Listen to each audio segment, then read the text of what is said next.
Back for part two. I'm just gonna finish up talking about Salami's team. Um, no, I'm not. He don't watch the videos, so I'm just gonna skip through him. Yeah, he's the Packers. I don't think he got it this year. In fact, I think it's a three-horse race at this point. Leaving our last three teams, and I'm gonna be the third best team in the power ranks. So I'm gonna go now. I consider myself the Chiefs.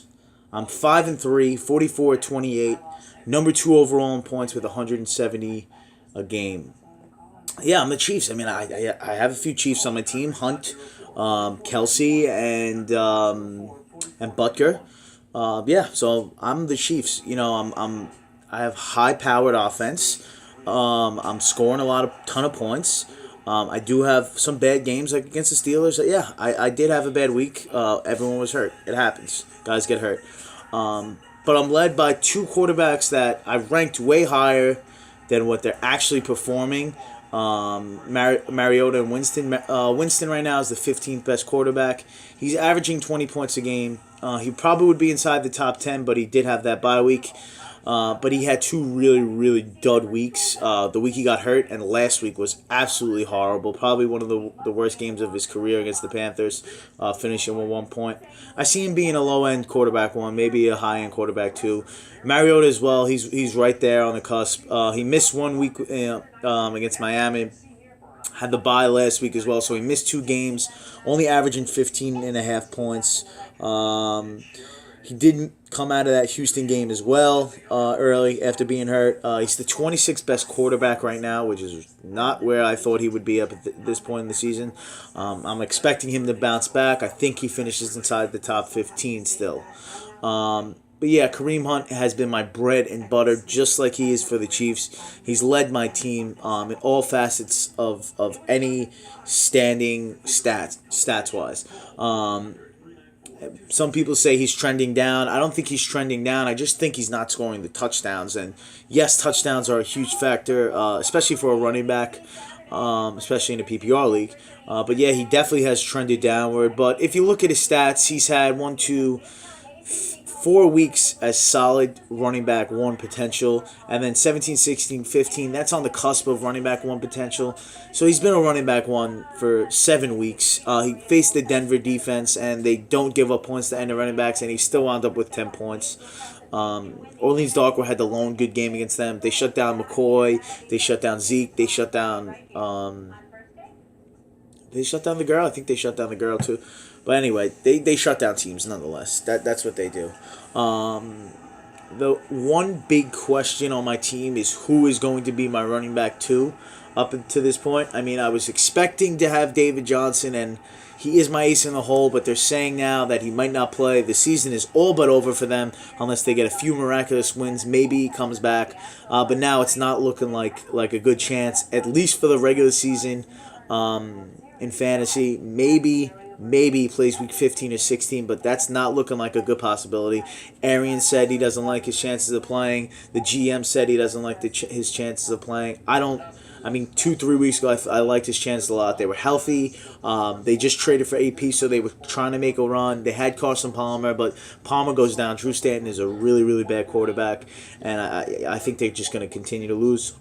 Although they play the Niners this week, I think they're going to continue to lose after the Niners. But yeah, like I said, my second running back, it's either Buck Allen right now or Duke Johnson. I don't know how much more Buck I have in me. I do have to keep starting him, though, because he is very, very solid.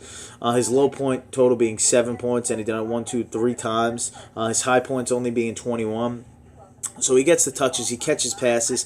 He's like splitting carries with Alex Collins right now, surprisingly. I think Collins is going to take over the job, so I think I'm going to lose Buck Allen probably in a week or two, maybe 3, I don't know. And then I have Duke Johnson as well. I think Duke Johnson is a good running back, too, in this format. I think he finishes in the top 20. Probably a low-end running back, too, but it's okay because I have a high-end running back one. I think Kareem Hunt's probably the second or third best running back in football up until this point. But my wides are where it's at. I didn't draft this team thinking my wides would be this good at this point.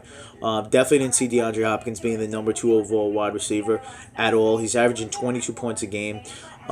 He's been a fucking stud. Deshaun Watson just has completely opened up that offense. DeAndre fucking 41 points against the Seahawks. That's never. I feel like that never happens. Yeah, but D Hop is fucking killing it. I'm so happy he's killing it because, after last year, me and Pete drafted him, and me and Pete kept him, and he was so bad. But I thought he couldn't have gone any lower than what he was. I got him fairly late as well, in the 40th pick. I think that's the 4th round. Pretty good draft pick right there in my eyes. Definitely has keeper potential right there as well. Definitely could wind up dishing him.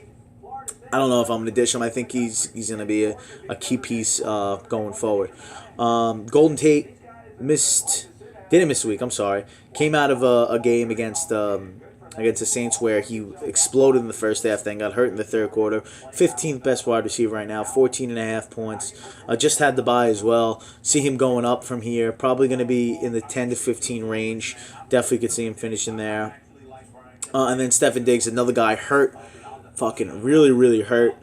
Missed basically 3 weeks. He came out early in that Chicago game. And then missed 2 weeks after that. He's still the 18th best wide receiver, though, averaging 12 a game. Definitely see him as a wide receiver 2, wide receiver 3 option. Definitely fits perfectly with my other wide receivers. So I don't think at this point my wide receivers are going to be my weak point. I think the weak point is going to be the running backs. And then I have Travis Kelce, who basically is another wide receiver. He's the lead option for that team. He went over 100 yards for the 3rd time this year. He had 98 too, so basically 4 games where he's gone over 100 yards. Tight ends really don't do that too often in this league. He's averaging 16 points. He's the number 1 tight end right now. He's going to drop because he's waiting on that bye. Love him going forward. Top 3 tight end. Gronk, him, and Kelce are always going to be the top 3 tight end for the rest of the year, I think. Really like Kelce, though, going forward because they like giving him the ball. He's really good over the middle. He's good running a little fade route. They throw the shovel pass, which is always good for a 1.5 every single time they run it. Really, really like him going forward. This week, I have to start Paul Richardson and Josh Doctson. Richardson has been quietly effective. He had the best game of his career, probably 32 points, but he hasn't gone under. Oh, well, he had 6.5 points. 9.9, 9.9, 11, 9.5, 6.5, 14.1, 3.2. That's a solid wide receiver 3-4. Nice little flex option with the touchdown upside. Russell's been throwing the ball a ton. He's had 300 yards the past 4 or 5 weeks. So I had to plug and pop this guy. I'm surprised he was even on. Even able to add after the waivers went through. I thought all my guys were going to get picked up, but he's the one guy I had on my watch list that I like having. And another guy, Josh Doctson. They're saying they're going to give him the ball. After that shitty game against the Redskins, he's their deep threat. They couldn't really throw it deep in that game because of the rain. I do like him a little bit going forward. I don't know. He's kind of a dart throw at this point. I don't know what he is. Probably has wide receiver 3 upside. Probably late 2, early 3 upside. He's like a wide receiver 5 or 6 at this point, though. I'm just flexing him because there's a lot of buys this week, and I have to start him. And then, like I said, David, if he comes back, I don't know. Really not liking his chances of coming back just because everyone is saying he's not going to come back, and it took them long enough to say that he's not coming back. I think they knew a few weeks ago if he was coming back or not. He's still in the splint. He's still in the cast. He's got to get the cast removed. Then he has to rehab. So even if he gets the cast removed next week, you got at least 2 to 4 weeks of rehab. It's getting late for him. I don't see him playing. I thought he had a shot, to be honest. Yeah. So the number 2 power rank team right now is Pete Tass. He is the number one in our standings, number 1 in our hearts. He's 6-2, 46-26 on the year. 3rd overall in points, 168 points. And Pete Tass, I'm going to compare him to the Philadelphia Eagles, the new breed of talent. This guy Tass, after winning the championship last year, it looks like he's serious, and I really do think his team is serious. Really has avoided the injury bug. Only guy really getting hurt is Olsen, and Fournette did miss a game. but I fucking love this kid's team. His quarterback is Russell Danger Russ Wilson, throwing up a big bombshell, 50 points last week against the Texans. It was a fucking old school West Coast shootout, back and forth game, great game. He's the fifth best quarterback now with the bye. He's only going up. I think he finishes inside the top five, probably 3 or 4. Stafford is the 11th best quarterback, averaging 20.8. He just had the bye as well. Like Stafford going forward too. This is another team that has really good quarterbacks. He's in the top 3 in the league with quarterback situation. And then you look at his running backs. He's got 2 bona fide studs. Mark Ingram, since AP has left, he's finished inside the top 10 those 3 weeks for a running back.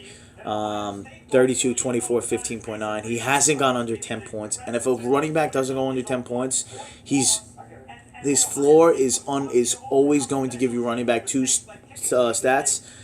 He's been a borderline running back 1. He's the 11th best running back, 16.6 points. Another guy who's had the bye, so he's only going up from here.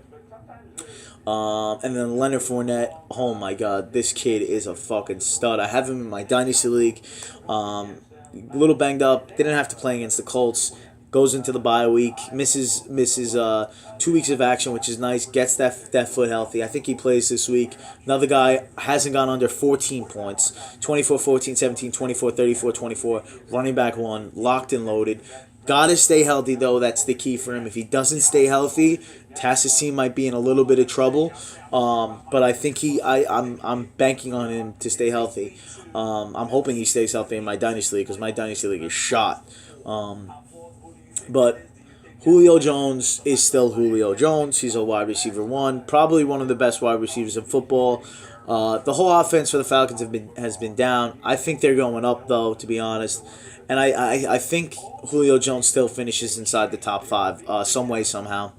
I think he's going to do it. He's had the bye week, so like I said, that's going to help. Wide receivers as a whole have been really, really down on the year.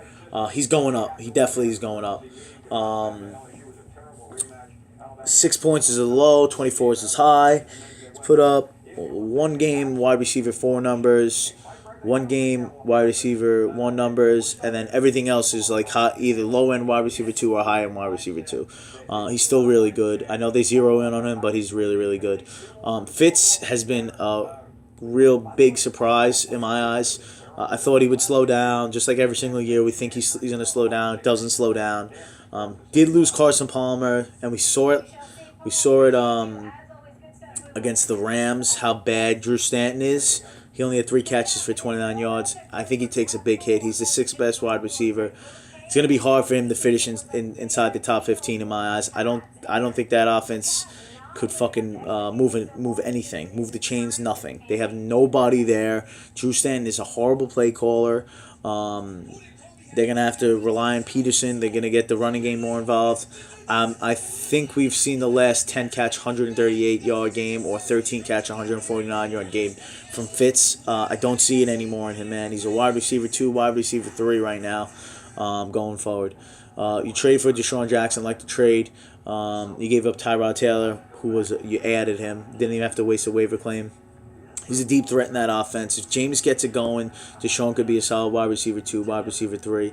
Right now, he's the 38th best wide receiver, averaging 11.4 points a game. He's going up, too, because he had the bye. You got Vernon Davis as your tight end now because Olsen's a little dinged up.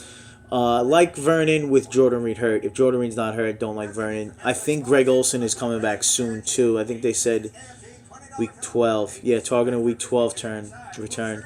So he's going to be back just in time for the playoffs, which is a really, really nice pickup. And then a guy that I really am really surprised about, but I got a feeling for Adam Thielen, and the feeling is really good. I think he might be better than Stefon Diggs in this format. He hasn't caught under 5 passes in a game. He's either caught 5 passes in a game or 9 passes in a game. In 8 games, literally 1, 2, 3, 4, 5, 6 games of catching 5 passes and 2 games of catching 9 passes. A little bit low of a floor, but he does have that nice ceiling. I said before in one of the recaps, this guy needs to get into the end zone to be wide receiver one. I think he's going to be a low end wide receiver one, a high end wide receiver two. But he needs to get into the end zone. He found the end zone last week, wound up with 20 points, his second best game of the year.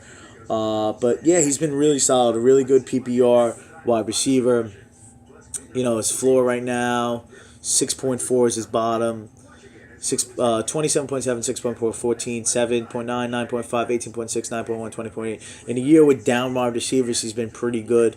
He's at 7th best wide right now. We're averaging 14.4 points a game. He's going to go down, though, a little bit. Probably going to drop outside the top 10 after this week because of the bye. Do like him going forward. I could see him finishing in the 15 to 10 range, definitely. Olsen coming back is going to be key for you too. You fit him into your starting lineup, you're looking real good. Oh, and Ajayi, I love that trade for his outlook. He was looking really, really pedestrian for the Dolphins. The Dolphins are fucking terrible. They're a dumpster fire right now. Ajayi goes from one of the worst teams in the NFL to one of the best teams in the NFL, the Eagles, and the Eagles are where you're going to finish, Tass. Love him going forward. He was a running back going into the year. Fell into running back 2, running back 3 territory on the Dolphins. Like him as a high-end running back 2, which is crazy because now you're going to have 2 running back 1s and a high-end running back 2. You're going to have 3 solid runners. I think you make a trade here for one of those running backs, though. Definitely need another wide to help you out. A high-end wide at that. Maybe a high-end wide receiver 2. Yeah, like your team a lot, Task, going forward. You have one of the few teams that have avoided the injury bug, the bad injury bug. Like I'm saying, like 3-4 guys out at a time. And you also drafted very, very deep. Your draft was probably the best, and we're seeing why a good draft could really help a team. Not just managing, because the managing is half the battle, I know that. But drafting is a huge key. You draft it really well. You really don't have to manage too much. You're picking up a tight end every single week. I feel like you're starting a different guy every single week, whether it be Cook, Jack Miller, Jack Doyle. Yeah, it's a carousel right now. Vernon Davis is in there now. But yeah, Tass, really like your team going forward. I think you're one of the favorites to win the league. Behind this guy, behind these 2 guys, it's a conglomerate of talent, I like to call it. Gordo, number 1. He's 5-3, 46-26, number 1 point getter in the league, 183 points per game. He's literally gone from like middle of the pack 3-4 weeks ago to the best team by far. It was really quick because of great managing, and because of that, he is the New England Patriots. He is the best game caller right now. He's led by Tom Brady as well. Also led by Carson Wentz. Yeah, love Gordo's team going forward. He has every one of his guys in all of his key positions are all top 5 guys in their positions. You look at Tom Brady, he's going to be a top 5 quarterback. You look at Carson Wentz, maybe a top 5, maybe a little bit outside. Right now he's number 3, averaging 27 points, 4 points a game. He's got the Broncos, tough matchup, and then he has the bye. Really like him going forward. Love Brady going forward too. I thought Jack might have won that trade, but Brady's still fucking Tom Brady. No matter how we slice it, he's still the fucking man. He's averaging 27.8 points a game. He's on the bye this week. He's the second best quarterback. Probably going to drop. Maybe him and Wentz flop spots if Wentz has a good game. Other than that, how are you going to beat this team, guys? Look at his running backs. LeSean McCoy. Did people forget who LeSean McCoy was? Did they forget that he is one of the best running backs in football? He's probably in the top 5 right now. I thought he was just outside the top 5, but Ezekiel being out boosted him into the top 5. Definitely a top 5 running back going forward. You see what he's done. Never had under 10 points in a game. Not a lot of people do that. A handful of guys, and he's one of them. He's a stud. He's getting into the end zone now. 3 touchdowns the past 2 weeks. 26-32 the past 2 weeks. He's a fucking stud. And then Melvin Gordon. Melvin Gordon, another running back 1, 5th overall, 20 points per game. He did have 2 two duds, 5.4, 3.9, but he played two decent defenses. I think the Eagles are 1 against the rush, and the Broncos are 2 against the rush. So, other than that, 18, 20, 13, 37, 36, 23. He's a fucking stud. Probably going to be, he's going to fall just shy of that as a top 5 back. He might be in the top. Hunt, Gurley, Bell. Yeah, he's they're both of his running backs are maybe 4-5, maybe 4-6, 5-6, however you want it every week. Wides, you got Antonio Brown, best wide receiver in football. Don't get me wrong. Tyreek Hill, although he did have some really good games, he's really busted a few games. 8.9, 8.5, 7.5, 2.8. 3 of those weeks there, he's a wide receiver 4, and the Denver game, he's not startable. But then you look at 29.8, 20, 16, 28. 3 wide receiver 1 weeks, wide receiver 2 weeks. So, he's a big boomer bust guy too. Not so much as T.Y. Hilton, but he's definitely a boomer bust guy. And to be honest, I'd rather Jarvis Landry on your team. I'd rather Jarvis Landry on any team just because the floor is so high. That offense is a little bad though. Now looking at the Dolphins trading Ajayi, I don't think Tyreek Hill's the number 1 option in that offense as well. I think Kelsey's the guy. I said a few weeks ago, I think Kelsey finishes up with more points than him. Right now, Kelsey does have more points than him at this time. But then, look at this. Amari Cooper, getting drafted in the 3rd round.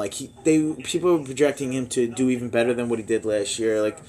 Yeah, I know he had some bad weeks, but he did go up against literally, the Redskins are one of the best teams against the pass. The Broncos are the best team against the pass. The Ravens are they're so undervalued for how good they are against the pass. No one has a good game receiving against them. He has a decent game against the Chargers, wide receiver 4 or 5 numbers. And then, bam, he fucking has the best game of his career against the Chiefs. Comes back against the Bills. The Bills have another good defense. 10.2 points. That's good wide receiver 3 numbers right there. I like Cooper going forward, man. He's a 2-3 guy in my eyes. And then Funchess gets thrown into the wide receiver 1 as the best wide receiver on the Panthers now. They trade Benjamin. He's the only guy there. Who the fuck else is going to catch passes? Olsen's out for another 3-4 weeks. Who's going to catch passes? I know Christian McCaffrey's there, but he's been catching 6, 7, 8 passes a game. Funchess is going to be good for 5, 6 passes a game. He's going to get targeted 8 to 10 times a game. He might get bumped into wide receiver 2 territory, which I never thought I would ever talk about that. Devin Funchess being there. You picked him up or you drafted him? You picked him up. Really good pickup. Everything just fell into place with Funchess. You get lucky sometimes. You pick up a guy, you hold him. Guy gets traded, bam. Opens up a completely different outlook than anyone ever thought he would have on the year. This is a team that was drafted really bad, really poor. Not poorly, but it was drafted deep, and the trades just made it deeper, if that makes sense. He flipped Thompson and Garcon for McCoy. Yeah, Thompson right now he's a running back 1. I think he finishes a running back 2. He's very good in this PPR format. But Garcon, I did not see Garcon being good. Maybe a wide receiver 3. You're trading a top 5, 6 running back for those 2 guys. I mean, I know you don't. Jack didn't have